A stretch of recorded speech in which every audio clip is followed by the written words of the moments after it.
नमस्कार फ्रेंड, मौर्या टूरपेस के नए वीडियो में आप सभी का एक बार फिर से बहुत बहुत स्वागत है। फ्रेंड, मैं आज आपको बताने वाला हूं कि होंडा शाइन का आपका फुल इंजन जो है सेटिंग कैसे कर सकते हैं। इसके बारे में मैं पूरी जानकारी देने वाला हूं। तो इसका जो है देख सकते हैं आप, अभी हमारे सामने ये इंजन अभी है, ये असेंबल कर रहा हूँ। इसका हमने गियर बॉक्स का फिटिंग कर दिया है। इसका किस तरह से फिटिंग किया जाता है, इसको अगर आपको नहीं पता है तो इसको आप लिंक में डिस्क्रिप्शन में दे दूंगा, उसको आप जाके हमारे चैनल पे विजिट करके देख सकते हैं कि किस तरह से इसका सेटिंग होता है। बाकी इसका हमने यहाँ तक सेटिंग कर दिया है। बाकी आगे का क्या सेटिंग होता है इसको मैं आगे आपको पूरा वीडियो में दिखाने वाला हूँ। तो वीडियो बहुत ही इंटरेस्टिंग होगा और नॉलेजेबल भी होगा, तो इसको पूरा स्किप नहीं करिएगा, आप पूरा आप देखिएगा। ज़रा से भी स्किप कर देंगे तो आपको प्रॉब्लम बाद में होगा, आपको जानकारी अच्छे से नहीं मिल पाएगी। तो चलिए अभी वीडियो को शुरू कर लेते हैं।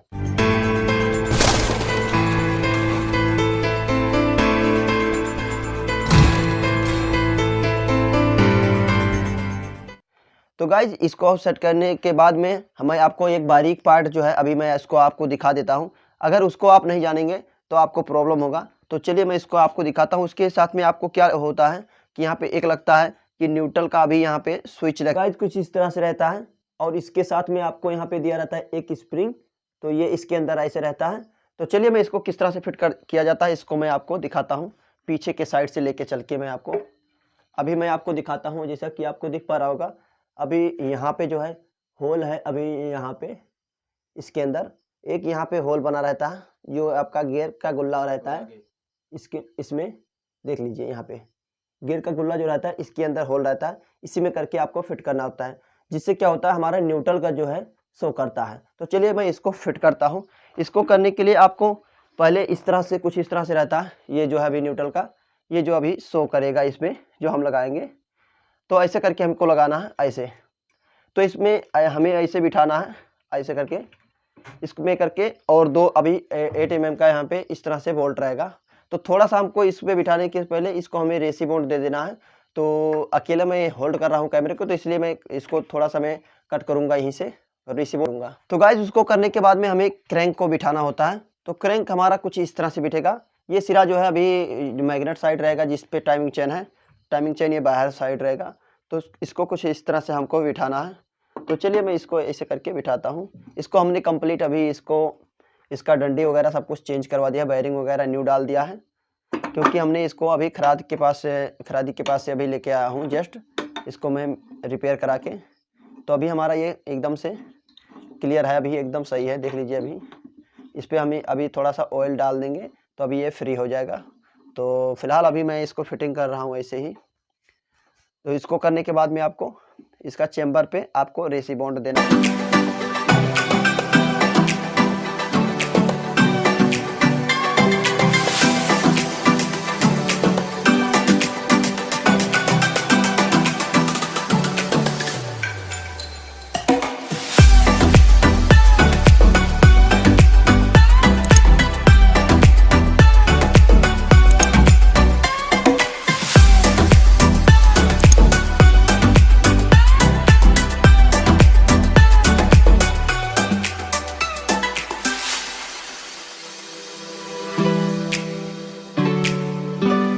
गाइस, देख लीजिए हमारा ये अभी बैठ चुका है। इसको बिठाने के बाद में मैं इसके इंजन को अभी मैं इस अपोजिट साइड इसके पलट के, उसके बाद में जितना भी बोल्ट है इसको मैं टाइट करूंगा। तो चलिए मैं इसको कुछ इस तरह से पलटता हूं, तो मैं दिखाता हूं किस तरह से आपको करना है।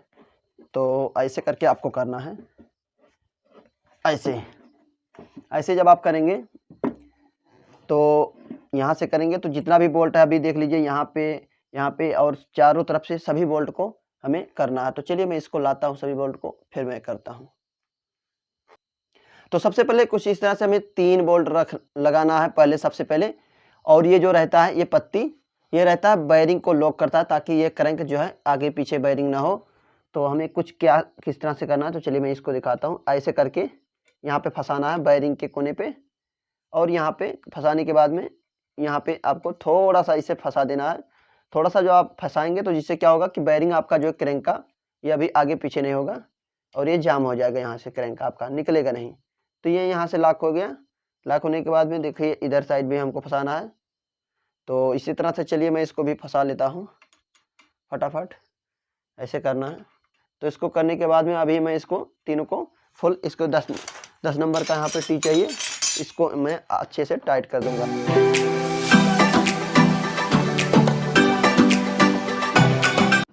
तो गाइस इसको करने के बाद में देख लीजिए हमने कर लिया है पूरा। इसके बाद में हमें इसको लगाना, इस गाइड को, टाइमिंग चेन गाइड को कुछ यहाँ से फिट होता है इस तरह से। यहाँ से फिट करने के बाद में हमें यहाँ से इस तरह से पत्ती रहता है, तो इसको हमें फिट करना होता है। तो पहले इसको डाल लीजिए, उसके बाद में इस पत्ती को करिए, क्योंकि जल्दी जल्दी में बताने में थोड़ा सा हो जाता है, क्या मिस्टेक हो जाता है हम लोगों से भी, क्योंकि जब काम कर रहे हैं, काम करने का थोड़ा यहाँ पे जल्दबाजी है काम करने में, और आपको बताना भी है, तो इस वजह से थोड़ा हो गया मिस्टेक, बाकी कोई नहीं। तो इसको आप आसानी से कर लीजिए, ऐसे आप इसको कर लेंगे तो दिक्कत नहीं होगा फिर। तो चलिए मैं इसको टाइट करके फिर दिखाता हूँ। तो गाइस इस तरह से हमारा कंप्लीट हो गया है। तो हमें अब आना है क्लच के साइड, इसका क्लच के साइड हमको फिट करना है। तो चलिए मैं इसका क्लच का साइड फिट कर लेता हूँ। तो इसको हमें फिट करने के लिए कुछ इस तरह से करना है। तो ऐसे हमें ला के यहाँ पे रोकना है, ऐसे जब हम ले आए हैं तो यहाँ से फिट करना है। तो चलिए थोड़ा सा मैं इसको देखता हूँ कि क्यों ये जाम पड़ रहा है। थोड़ा सा मैं इस पर ऑयल वगैरह डाल देता हूँ, क्योंकि अभी बेयरिंग जो है सूखा हुआ है एकदम, और चेम्बर अभी टाइट हो गया है। तो थोड़ा सा मैं इस पर ऑयल दे रहा हूँ, और इसके अंदर भी थोड़ा ऑयल डाल रहा हूँ, ताकि इसका जो है डंडे के अंदर चला जाए, यहाँ वाले पे, यहाँ पे जाएगा। तो चलिए मैं फूंक मारता हूँ थोड़ा सा। तो अभी हमारा ये फ्री हो गया है। तो गाइस सबसे पहले हमें इसको क्या करना होता है कि अभी आइडियल गियर को हमारे यहाँ पे जो अभी बना हुआ है, यहाँ पे हमको इसको अभी सेट करना है। तो उसको सेट करने से पहले हमें ध्यान देना होता है कि इसमें जो है अभी हमारा नीचे से एक वाइसर लगेगा पतला सा, और एक से ऊपर से भी लगेगा, इस दोनों के इसको ध्यान रखना है। तो आपको ये ध्यान रखना है कि कभी भी वाइसर आपसे छूटने ना पाए। वाइसर को अभी लगाना, आप सबसे पहले वाइसर लगाएंगे नीचे से, और देख लीजिए अभी ये वाइसर और एक ही तरह का दूसरा वाइसर भी सेम रहता है, इसमें कोई चेंजेस नहीं है। इसको मैं इंजन को थोड़ा सा सेट कर देता हूँ अपनी, ताकि अच्छे से आपको दिख पाए। तो यहाँ पे मैंने कर दिया हूँ, और यहाँ पे आपको दिख पा रहा होगा एक तरफ से आपका उभरा हुआ है और एक तरफ से घाट बना हुआ है। तो जो अभी ये जो उभरा हुआ है, ये इधर जैसा दिख पा रहा होगा आपको, जो घाट बना हुआ उभरा सिरा है साइड से, अभी वो जो सिरा ऊपर रहना चाहिए, ताकि जो है गरारी अगर आप पलट के लगाएंगे तो फंसेगा। तो उसको करने के बाद में आपको कुछ इस तरह से अभी करने के बाद में देख लीजिए अभी वाइसर को सेट कर देना है। देख लीजिए वाइसर है, उसको रखने के बाद में आपको ऊपर से एक लॉक रहेगा, जिसको आप नोच प्लस की जो लॉक प्लस आता है उस पर आप फंसा के उसको ईजिली तरीके से आप उसको फिट कर सकते हैं। तो चलिए मैं इसको फंसाता हूँ उस तरह से, देखिए किस तरह से हमें फंसाना है, इसी तरह से आपको करना है। यहाँ से फंसा के नीचे की तरफ आपको पुश कर देना है। इसको आप जब इस तरह से घुमा के फंसाएंगे, जब ये नीचे अगर ये फंस जाएगा ना, तो फंसेगा तो फिर आप घुमा के चेक कर लेना। देख लीजिए अभी मैं जिस तरह से दबा रहा हूँ थोड़ा सा, क्योंकि थोड़ा ऊपर ही रहता है ना, तो इसको फंसाने में थोड़ा सा प्रॉब्लम हो गया, तो वहाँ पे अटक गया जाके। तो इसको मैं थोड़ा सा पुश कर दे रहा हूँ, नीचे घाट बना हुआ है उस घाट में चला जाए। घाट में जब वो चला जाएगा तो उसको मैं घुमा के देख ले रहा हूँ। उसको घुमा के देखेंगे जब अगर, तो वो लॉक आपका घूमना चाहिए। उसको करने के बाद में हमें इसका जो है गियर सेलेक्टर जो है उसको फिट करना है। तो इसका जो सेलेक्टर का ये अभी ये जो नक्का है, इसको हमें लगाना है, और उसको ध्यान देना होता है कि उसके साथ में 2 पिन दिया हुआ रहता है छोटा छोटा करके। इसको आपको सेफ करके रखना होता है। अगर आप गलती से कहीं इसको गुम कर देंगे या गिर जाएगा आपसे, तो ढूंढने से जल्दी मिलेगा नहीं। तो कभी भी इंजन को खोलें तो इसको आप किसी सेफ जगह पे रखें, और उसको ध्यान रखें कि इंजन के अंदर गिरने ना पाए फिट करते समय। हो सके तो इस पर थोड़ा सा ग्रीस का यूज कर लें ताकि चिपक जाए, या तो सावधानी के साथ करें कि आपके साथ चूक ना हो पाए, नहीं तो इंजन दोबारा खोलना पड़ सकता है। उसको देखिए इस तरह से हमने फिट कर लिया है। इसको फिट करने के बाद में अभी देखिए उसके ऊपर से मैं इसका पिनियन को अभी रख रहा हूँ, जो अभी ये सेलेक्टर का है, उसके ऊपर से आपको 10 नंबर का एक बोल्ट दिया हुआ रहता है। इसको मैं फंसा रहा हूँ। इसको फंसाने के बाद में इसको हम अच्छे से टाइट कर देंगे। तो देखिए इसको हमें टाइट इस तरह से करना है कि ज़रा से भी लूज ना रहे। अगर आप लूज छोड़ देंगे तो क्या होगा कि आपका यहाँ पे गियर का यहाँ पे काम अच्छे से नहीं करेगा, सेलेक्ट नहीं होगा, आपका अटक सकता है, फंस सकता है। तो उसको करने के बाद में आपको यहाँ पे एक जो मोबिल का यहाँ पे नीचे जाली दिया रहता है, इसको आपको लगा देना है, इसको भूलना नहीं है। अगर आप इसको नहीं लगाएंगे, ये ख़राब रहे, तो इसको चेंज कर दें। नहीं तो क्या होगा कि आपका यहाँ पे डस्ट और कचरा जितना भी है वो वहाँ पे आके इकट्ठा होता है। उसके अलावा जो होता है अभी गियर सेलेक्टर का भी जो वहाँ पे स्टॉपर पत्ती एक लगता है, उसको आपको फिट करना होता है। अगर उसको आप नहीं करेंगे तो क्या होगा, गियर आपका अच्छे से काम नहीं करेगा, वो हार्ड नहीं डलेगा। तो उसको आपको करने से पहले देख लीजिए नीचे यहाँ पे एक वाइसर दिया हुआ छोटा सा, उसको ध्यान देना है, वो रहना चाहिए। उसके ऊपर से ये स्प्रिंग लगाना है। तो उसको कुछ इस तरह से करना है। देखिए मैं किस तरह से कर रहा हूँ। यहाँ पे आपको ऐसे रखना है, यहाँ से आपको ऐसे करना घाट पे। उसके बाद में आपको बोल्ट को टाइट करना है, उसको अच्छे से टाइट कर देना है नीचे से इसे फंसा के। उसका जो घाट बना हुआ है तो उसको वहाँ पे करने के बाद में आपका 10 नंबर का अभी टी से आपको अच्छे से टाइट करना है। देख लीजिए किस तरह से मैं कर रहा हूँ। अभी ये हमारा ईजिली तरीके से बैठता जा रहा है। इसी तरह से आपको अच्छे से बैठा देना है। कभी भी आप करें तो उसको कोई सा भी बोल्ट हो उसको आपको लूज नहीं छोड़ना है, उसको अच्छी तरह से ही करना है। अगर आप लूज कोई सा बोल्ट छोड़ेंगे इंजन के अंदर तो बाद में प्रॉब्लम कर सकता है। तो ध्यान रहे कभी भी आपको गलती नहीं करना है। और करते समय भी कभी कभार होता है कि हम लोगों से भी चूक होने का चांस रहता है, तो इसको आप ध्यान दें। उसको करने के बाद में आपको गियर का भी शाफ्ट जो है, इसको मैं इस तरह से पुश करके बैठा रहा हूँ। उसको आप चेक कर लें कि उसका जो है नक्का आगे पीछे हो रहा है कि नहीं सेलेक्टर। तो उसको करने के बाद में देख लीजिए हमने एक बार चेक कर लिया था पहले ही, तो वो अभी सब कुछ सही है। उसको आप चेक कर लें। उसके बाद में यहाँ पे इस तरह से फिट करें। उसके बाद में देख लीजिए उसको फिट करने के बाद में यहाँ पे जो ये बुश लगाना है उससे पहले हमें एक लॉक लगाना है। ये लॉक थोड़ा लंबा रहता है पिन यहाँ पे क्रैंक शाफ्ट पे, ताकि यहाँ पे जो बैलेंसर यहाँ पे एक बुश दिया रहता है, देख लीजिए उसको भी बिठाना है। उसके साथ में ऊपर प्राइमरी गियर भी आपका जीपीडी पिनिया जिसको बोलते हैं। गाइस थोड़ा सा गला ख़राब है क्योंकि जुकाम हुआ है, तो उसको इग्नोर कीजिएगा क्योंकि खांसी भी आ जा रहा है बीच में। तो आपको ध्यान देना है कि किस तरह से नीचे चौड़ा साइड रहेगा, देख लीजिए ऊपर से थोड़ा सा पतला बना हुआ है, तो चौड़ा साइड अंदर जाके क्रैंक के बेयरिंग के साथ में अटैच हो जाएगा वहाँ पे। तो चलिए मैं इसको कर दे रहा हूँ। तो कुछ इस तरह से करना है। वहाँ पे करने के बाद में वो बैठ चुका है। उसके बाद में किक को हमें फिट करना है। तो किक को यहाँ से ईजिली तरीके से घुमा के हमको इस तरह से रखना है। देख लीजिए मैं जिस तरह से रख रहा हूँ, इसको आप यहाँ पे करके रखेंगे। उसको घुमाने के बाद में ठोकर पे जाके वो अटैच हो जाएगा। आपको ध्यान रहे कि यहाँ पे जो भी है, अभी मैं जो यहाँ पे एरो का निशान मैं दिखा रहा हूँ, यहाँ पे जो आपको दिख पा रहा होगा एरो का, अभी यहाँ तीर का निशान है, वहाँ पे आपका वहाँ पे शाफ्ट के अंदर होल रहता है। उस साइड में होल आपका जाना चाहिए, एंगल बनना चाहिए। उसके बाद में आपको यहाँ पे भी स्प्रिंग के नीचे जहाँ मैं दिख पा रहा होगा आपको, वहाँ पे भी आपको ध्यान देना है कि वही वाला जो आप स्प्रिंग का घाट जो है वहाँ पे ले जाके फंसा देना है। उसको आप जब इजीली तरीके से आप फंसाएंगे, ऊपर से एक प्लास्टिक का बुश दिया रहता है, उस पे भी खांच बना रहता है, तो उसको उसके स्प्रिंग के बीच में ले जाके कर देना, पूरी अच्छी तरह से बैठ जाए। जब वो आपका बुश अच्छे से बैठ जाएगा तो समझ लीजिए वो आपका परफेक्ट हो गया है। उसके बाद में आप प्लास की मदद से उसको घुमा के कुछ इस तरह से वहाँ पे देख लीजिए अभी घाट बना हुआ है, स्प्रिंग को ले जाके वहाँ पे ये फंसाना होता है। ये थोड़ा सा हार्ड पड़ता है, इसको आपको ध्यान देना होता है। बाकी और गाड़ियों की अपेक्षा ये फिर भी लूज होता है। इसको आप आसानी से चाहें तो हाथ से भी कर सकते हैं, लेकिन प्लास से करेंगे तो सेफ रहेंगे, नहीं तो हाथ में आपका कटने का चांस रहता है। अगर आपसे हाथ से स्लिप कर जाएगा तो हाथ है आपका उंगली में चोट लग सकता है। तो इसलिए आपको प्लास की मदद से ही करना है। प्लास की मदद से करने के बाद में इसको आपको दबा के बैठा लेना है। उसके बाद किक को घुमा के देख सकते हैं कि अच्छे से ये खींच रहा है वापस कि नहीं। नहीं तो क्या होगा कि स्प्रिंग अगर अच्छे से नहीं काम करेगा तो आपका किक वापस नहीं फेंकेगा। तो यहाँ पे इसको फिटिंग करने के बाद में अभी देख लीजिए अभी इस तरह से कर लिया हूँ। उसके बाद में हमें एक क्लच कटोरा इसको फिट करना है, जिसको क्लच हाउजिंग बोलते हैं। उसके नीचे हमारा जो है अभी बूश लगता है, उसके साथ में उसी के साथ में आपके कटोरे के साथ में रहता है बूश, उसमें वाइसर का भी काम करता है। ऊपर से वाइसर लगेगा यहाँ पे। तो अब देख लीजिए कटोरा का फिट करने के बाद में एक मोटा सा वाइसर है। वाइसर को लगाने के बाद में क्लच का पूरा मैं ये पूरा फिटिंग करने के बाद में जितना भी इसको मैं कर रहा हूँ। अगर आपने क्लच का फिटिंग का वीडियो नहीं देखा है तो मैं उसका लिंक मैं आपको डिस्क्रिप्शन में दे दूँगा, वहाँ से आप जाके देख सकते हैं कि किस तरह से क्लच प्लेट का फिटिंग किया जाता है। बाकी इसमें कोई ऐसा नहीं है कि कोई टाइमिंग हो, इसमें कोई टाइमिंग नहीं होता है। इसमें आप इजीली तरीके से कर सकते हैं। जिस तरह से हीरो की गाड़ी या होंडा की गाड़ी कोई ज़्यादा चेंजेस नहीं रहता, थोड़ा बहुत का रहता है।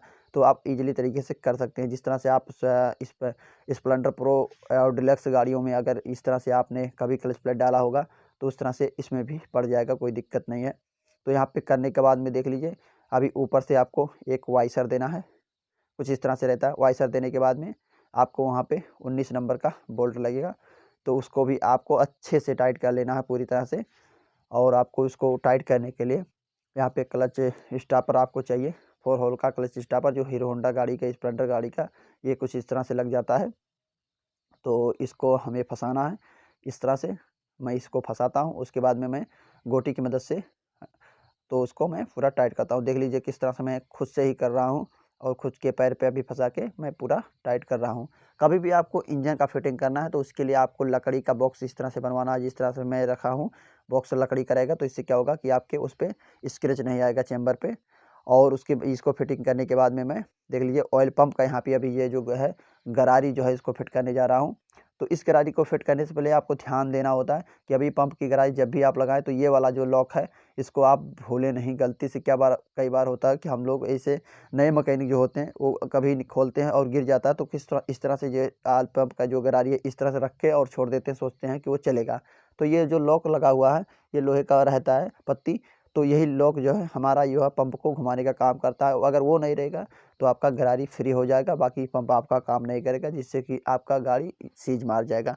तो इसको ध्यान देना है। तो गाइज हमने थोड़ा सा यहाँ पे मिस्टेक कर दिया, अभी मैं यहाँ पे प्राइमरी गियर जो है अभी यहाँ पे लगाना है, लेकिन गाइज इसके लिए हमको सॉरी मैं आपसे कह रहा हूँ कि अभी यहाँ पे हमको फिर से क्लच का खोलना पड़ेगा, क्योंकि अभी मैं प्राइमरी गियर को अभी देखो मैं दिखाने की कोशिश कर रहा हूँ कि ये जो प्राइमरी गियर है 589 रुपये का है अभी ओरिजिनल। इसको मैं डालने जा रहा हूँ, तो हमने गलती किया कि बुश को जब बिठाया तो प्राइमरी गियर को तत्काल नहीं बिठाया, तो जिसकी वजह से अभी मैं तो आपको दिखाता हूँ कि किस तरह से अगर आप क्लच का अगर ये फिटिंग कर देंगे तो बुश बाद में नहीं बैठेगा। बाकी एमआरपी आप देख सकते हैं किस तरह से है, आप पार्ट नंबर और एमआरपी आप देख सकते हैं। थोड़ा सा मैं क्लियर करने की कोशिश कर रहा हूँ क्योंकि लाइट पड़ गया उस पर, थोड़ा क्लियर नहीं हो पा रहा है। बाकी इस तरह से देखिए मैं बैठा रहा हूँ, ये इस तरह से क्लच का ये जो भी है ये कटोरा बैठता नहीं है, तो जिसकी वजह से हमें प्रॉब्लम हुआ। तो इसको चलिए मैं क्लच को खोल लिया हूँ, फिर से मैं फिट कर दे रहा हूँ दोबारा से। ज़्यादा कुछ नहीं करना पड़ता, थोड़ा सा करना पड़ा। तो मैं उसका जो है अभी प्राइमरी गियर फिट कर लिया हूँ। उसके बाद में कभी भी आपको करना हो तो पहले प्राइमरी गियर को पहले बैठा लें, बाद में क्लच कटोरी को आप फिट करें। जो थोड़ा सा हमसे मिस्टेक हो गया, मैं जल्दी से आपको बताने के चक्कर में उसको ध्यान नहीं दिया कि बुश तो लगाया लेकिन प्राइमरी गियर को नहीं लगाया। तो इसको आप ध्यान देंगे, उसको आप पहले फिट कर लेंगे, नहीं तो दोबारा करना पड़ेगा हमारी तरह से, जिस तरह से हमने दिखाया। तो इसको करने के बाद में आपको यहाँ पे जो है 4 स्प्रिंग देके ऊपर से इस प्लेट को टाइट करना है। तो जिस तरह से हमने इस प्लेट को टाइट किया है, आपको कोनी एक साइड से नहीं करना है, एक बोल्ट को पूरा टाइट नहीं करना है, नहीं, जिससे क्या होगा कि आपका प्लेट जो है टूट सकता है। ऊपर वाला जो एल्युमिनियम का रहता है बहुत हल्का रहता है। तो जब भी आपको करना हो तो उसको आप जो करिए तो आप अच्छे तरीके से करिए, एक साइड से थोड़ा थोड़ा करके करिए। देखिए जिस तरह से मैं एक एक बोल्ट को थोड़ा थोड़ा करके कर रहा हूँ, इसी तरह से आपको करना है। और ध्यान रहे कि स्प्रिंग उसका जो है उसका प्लेट से बाहर ना जाए, तो इसको ध्यान देना है। इसको करने के बाद में आपको बैलेंसर को लगाना है, जो अभी हल्का सा रहता है। तो बैलेंसर को लगाने के बाद में आपको ऊपर से क्या होता है कि एक वाइसर दिया रहता है, ध्यान देना है उसको भी। कोई भी बोल्ट लगाएंगे आप तो उसके नीचे वाइसर ज़रूर रहेगा। तो देख लीजिए अभी मैं वाइसर को फिट कर रहा हूँ, वाइसर दोनों का लगभग सेम होता है। तो वाइसर लगाने के बाद में आपको यहाँ पे 19 नंबर का जो अभी गोटी की मदद से अभी यहाँ पे स्पेशल गोटी लगता है, जो अभी कट वाला जो स्प्लेंडर वगैरह में लगता है वो वाला इसमें भी फिट हो जाएगा स्पेशल गोटी। तो उससे क्या होगा कि आप इस तरह से फिट करेंगे तो इसको टाइट करना है, इस तरह से करके करना है। इसको रोकने के लिए आप चाहें तो वहाँ पे गरारी के नीचे आप थोड़ा सा कपड़ा लगा के कर देंगे, और पेचकस वगैरह लगा के कभी भी उसको फंसाना नहीं है, जिससे क्या होगा उसका तीस जो ख़राब हो जाएगा प्राइमरी का। तो ध्यान देना है। उसको करने के बाद में उसको टाइट करने के बाद में आपको यहाँ पे ऊपर का प्लेट बंद करके 3 स्क्रू दिया रहता है छोटा छोटा करके, वो आपको स्क्रू ड्राइवर की मदद से या बिट की मदद से उसको फुल टाइट कर लेना है। तो उसको हमने कंप्लीट टाइट कर लिया है। उसके बाद में हमें यहाँ पे रेसी बॉन्ड दे के पैकिंग को अभी मैं यहाँ पे चैम्बर को फिटिंग करूँगा। तो मैं यहाँ पे कंप्लीट कर लिया हूँ। उसको ध्यान देना होता है, आप वहाँ से करने से पहले गाइज इसको ध्यान दें कि जो है इसका वहाँ पे जो ठेसी रहता है वो ठेसी गिरने ना पाए, उसके लिए थोड़ा सा ग्रीस वगैरह लगा लें और देख लें कि अगर ठेसी आपका गिर गया है तो उसको फिर से फिट कर लें, कुछ इस तरह से रहता है। ये अगर नहीं रहेगा तो आपका क्लच आपका अच्छे से काम नहीं करेगा। तो इस तरह से आप आसानी से फिट कर सकते हैं। तो चलिए मैं इसको अभी फिट करता हूँ। तो गाइज वीडियो अगर आपको पसंद आए तो वीडियो को लाइक कर दीजिएगा, शेयर कर दीजिएगा। साथ में चैनल पर पहली बार आए हैं फ्रेंड तो चैनल को भी सब्सक्राइब करने के साथ में बेल आइकन को प्रेस कर दीजिएगा, क्योंकि मैं आप लोगों के लिए काफ़ी मेहनत कर रहा हूँ। बाकी इसका जो है अभी सेकंड पार्ट जल्दी आने वाला है, इसको मैं कंप्लीट कर ले रहा हूँ जितना भी बोल्ट है। बाकी सेकंड पार्ट के बारे में मैं आपको बता रहा हूँ कि सेकंड पार्ट जल्द ही आएगा। इसको मैं आपको जल्दी अपलोड करूँगा अपने चैनल पे, तो इसको आप देखिए, जल्दी पार्ट आएगा सेकंड। उसमें आपको आगे का जिस तरह से सिलेंडर ब्लॉक किस तरह से सेट किया जाता है उसके बारे में पूरी जानकारी कंप्लीट आपको दूंगा। तो पूरा इंजन फिटिंग आपको क्योंकि मैं एक ही वीडियो में पूरा जानकारी अगर देने लगूंगा तो काफ़ी लंबा हो जाता है वीडियो, आप लोग भी बोर हो जाते हैं। तो जिस वजह से मैं सेकंड पार्ट उसका लेके आऊँगा, तो आप लोग वेट करिएगा, जल्द ही आएगा वीडियो। तो चलिए मिलते हैं किसी नए टॉपिक के साथ नई वीडियो में, तब तक के लिए बाय बाय, टेक केयर, जय हिंद, वंदे मातरम।